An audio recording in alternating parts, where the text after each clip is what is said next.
নমস্কার বন্ধুরা, সবাই কেমন আছো? আশা করি সবাই ভালো আছো। আমার পল্লী জননী কুক সেন্টারের নতুন একটা পর্ব দেখার জন্য সবাইকে জানাই স্বাগতম। আজকে দেখো আমি তোমাদের সাথে শেয়ার করব সরু চাকলি পিঠার রেসিপি। তো এই সরু চাকলি পিঠা অনেকেই তৈরি করতে যেয়ে মানে প্যানের গায়ে লেগে যায় বা কড়াইতে লেগে যায়। কিন্তু আমি আজকে তৈরি করব কড়াইতে তৈরি করব। তো একটু কড়াইয়ের গায়ে লেগে যাবে না। আর কিভাবে তৈরি করি সেই ভিডিওটা তোমাদের সাথে শেয়ার করছি। আর এখানে কোনো চাল ডাল বাটাবাটির কোনো ঝামেলা নেই। তো দেখো ভিডিওটা প্রথম থেকে শেষ পর্যন্ত, আশা করি ভালো লাগবে। আর দেখার শুরুতে কিন্তু একটা লাইক করে দিও। আর নতুন বন্ধুরা আমার চ্যানেলটা সাবস্ক্রাইব করে পাশে থাকা বেল আইকনটিতে ক্লিক করে রেখো, তাহলে পরবর্তী ভিডিও আপলোড হলে নোটিফিকেশন অতি সহজে পৌঁছে যাবে। আমি এখানে শুধুমাত্র আটা দিয়ে এই পিঠাটা তৈরি করব। দেখো পিঠা তৈরি করার জন্য নিয়ে নিয়েছি একটা গামলা। তো এই গামলার ভিতরে আমি এই 4 চামচ আটা নেব। শুধুমাত্র ঘরে আটা থাকলে কিন্তু এই পিঠাটা তৈরি করা যাবে। আর তাছাড়া বাচ্চাদের টিফিনেও কিন্তু দিতে পারবে খুব সহজে। কোনো বেলাবেলির ঝামেলা নেই। রুটি তৈরি করতে গেলে মাখো বেলো, অনেক কিছু ঝামেলা, কিন্তু এটা অতি সহজে বানিয়ে নেওয়া যায়। আর খেতেও কিন্তু দারুণ লাগে। তো যেকোনো সবজি বলো, মিষ্টি বলো, গুড় বলো দিয়ে খাওয়া যাবে। তো দিয়ে দিলাম দেখো স্বাদ মতো লবণ, আর 4 চামচ আটা নিয়েছি। তো তোমরা স্কিপ করো না, দেখতে থাকো। আর 1 চামচ দিলাম চিনি। তোমরা এখানে কিন্তু চিনির পরিমাণটাও কিন্তু বাড়িয়ে দিতে পারো। এবার দেখো এই যে চিনি আর লবণ দিয়ে একটু আটার সাথে ভালো করে মিশিয়ে নেব। আর এইটুকু আটাতে দেখো কতগুলো পিঠা আমার হয়। আর দিয়ে দেবো এই চামচ মেপে, মানে যে পাত্র মেপে আর কি আটা নেবে, সেই পাত্রটা মেপে জল দিলে ভালো হয়। তো দেখো আমি দিয়ে দিলাম 5 চামচ জল দিয়ে দিলাম। তো দেখো 5 চামচ জল দিয়ে এই যে একটু মেখে নেব। আগে একটু মেখে নেব, তারপরে আরো জল দেব। এখানে জল তো দিতে হবে ডবলেরও বেশি, কিন্তু এখানে জল লাগবে। তো আগে থেকে একটু কম করে জল দিয়ে দিয়ে একটু ভালো করে মেখে নিতে হবে, যাতে এই আটাতে জল দিলে না দেখো দলা হয়ে যায়। তো যাতে দলাটা না থাকে, এই জন্য কম কম করে জল দিয়ে এভাবে আগে একটু এই যে চামচ দিয়ে আমি এভাবে একটু মানে ফেটায় নেব আর কি। এভাবে দেখো মিশিয়ে নিতে হবে যাতে কোনো রকমের দলা না থাকে।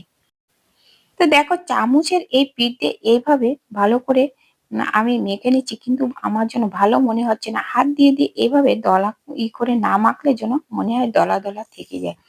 তো হ্যান্ড উইচ দিয়েও আমার কিন্তু ভালো হয় না, হাত দিয়ে মাখলে যেন আমার বেশি ভালো হয়। তো দেখো আমি হাত দিয়ে দিয়ে এইভাবে ভালো করে একটু মেখে নেব, তাহলে ওর ভিতরে কোনো দলা ভাব থাকবে না। এই যে দেখো এরকম সুন্দর করে মাখানোর পরে তো আরো জল দেব। এখানে আমি 8 চামচ মতো জল দিয়েছি, তা বাদে আরো 2 চামচ দিয়েছি। মানে ডবলের থেকে একটু বেশি দিতে হবে, যেহেতু এর গোলাটা কিন্তু অনেক পাতলা করতে হয়। তো এই যে দেখো কত ঘন হয়েছে। তো আমি আরো জল দিয়ে দেব। এখানে 6 চামচ মতো জল দেওয়া হয়ে গেছে। তো দেখো আরো জল দেব।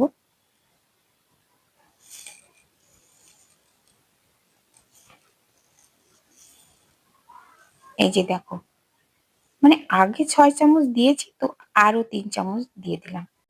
এখানে মোট 9 চামচ জল দিয়েছি। মানে যে আটা নিয়েছি তার ডবলের থেকেও কিন্তু জল বেশি দিয়েছি। এবার দেখো ভালো করে মেখে নেব।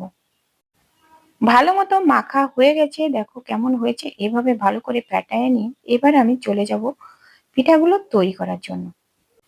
হাতটা পরিষ্কার করে নিয়ে আমি গ্যাসের কাছে চলে গেছি। যে দেখো কড়াই বসিয়ে দিয়েছি, আর এই খুন্তিতে করে বাটিতে করে তেল নিয়েছি অল্প।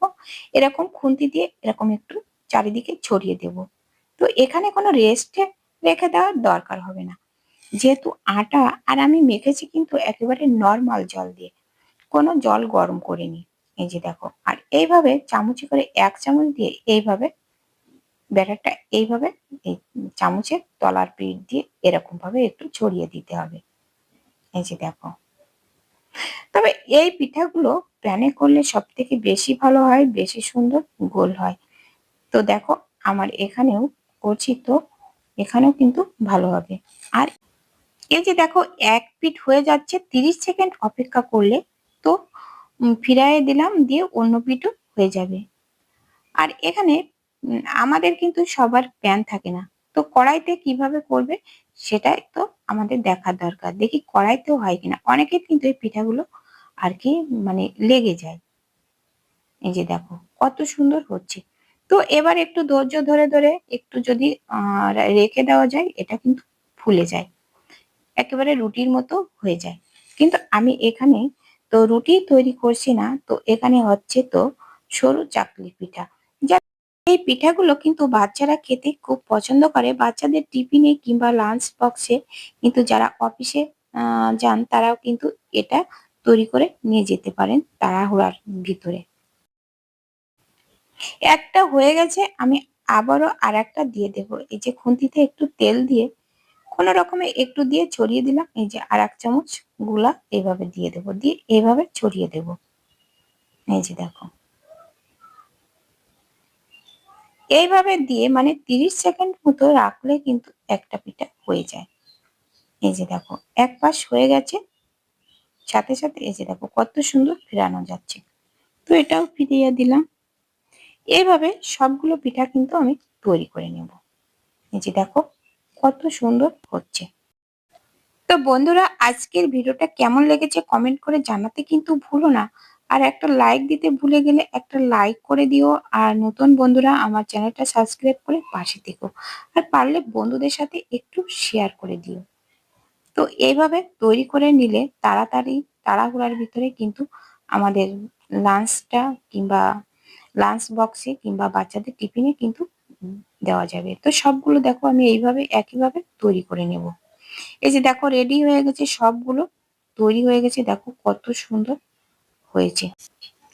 এগুলো কিন্তু যে কোনো সবজি বলো আর কি দুধ দিয়েও খাওয়া যাবে, সবজি দিয়ে খাওয়া যাবে, মানে ডাল বলো মাংস বলো যে কোনোটা দিয়ে এটা খাওয়া যাবে।